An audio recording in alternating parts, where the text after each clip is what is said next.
Hi, I'm Danielle Diamond, founder of Zen Strength Yoga with Weights. Today I wanted to teach you alignment in a traditional Trikonasana or triangle pose, and then show you how to add some weights to it to make it more challenging like I do in my Zen Strength Yoga with Weights class. Starting on your mat, bring your feet about 3.5 to 4 feet apart. Bring your hands on your hips and then rotate your right toes to the right so that they're perpendicular to the front of the mat, and bring your back toes in at about 10 o'clock. Keep externally rotating that left hip to keep nice and open in the pelvis. Bring your arms out into a T, shoulder height, palms facing forward. Lengthen from the hip crease through the shoulders, so get nice and long on both sides of the waist, and then plug your shoulder blades down the back. Reach out with your right hand and lengthen. Keep lengthening from that right hip crease through the right fingertips. Get nice and long, and then when you bring that right hand down, try not to lose it, right? So one of the things that people get tripped up when they come into triangle is that they want to look like the picture with their hand on the floor, but if you're not ready to have your hand on the floor, then the pose winds up looking like this and you lose all this openness. So you don't want the pose to be all turning into a forward bend. You want to be nice and open over that right leg. So when you come down, keep reaching and then bring that hand down, and only come down so far is that you can keep that length and keep extending over the right leg. So if it's here, this is perfect. If you don't put any weight in that right shin, you're working even harder because your whole core is supporting the pose here to hold you up, especially your obliques are working overtime.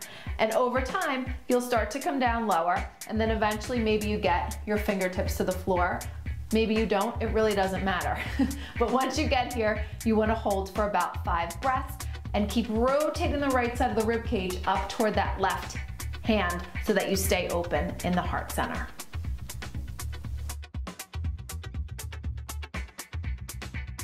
So once you have the basic alignment down in triangle pose, you can grab some weights and build some muscle while you're stretching. So come into that same alignment with the feet, turn the right toes out, left toes in. Keep your hips parallel to the wall in front of you. Bring your arms out into a T. Get that same extension and length, reaching over that right rib cage over the right leg.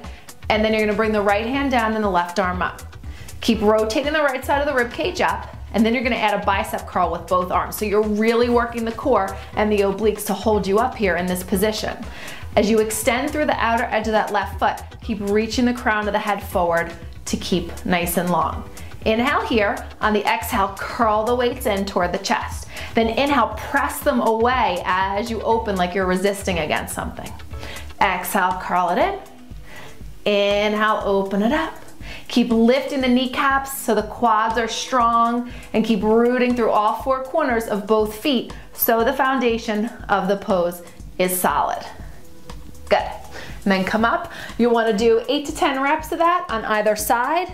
Depending on how strong you already are, you can start with 2 or 3 pounds, eventually maybe moving up to 5 pounds.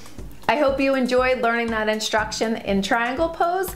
Try it with the weights when you get the general alignment down, and you'll see your arms will get a much greater workout holding those weights and doing those bicep curls.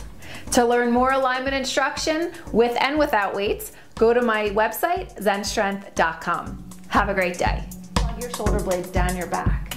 As you keep rooting your shoulder blades down, inhale your arms up overhead in line with your shoulders. So you want to keep that length in the side.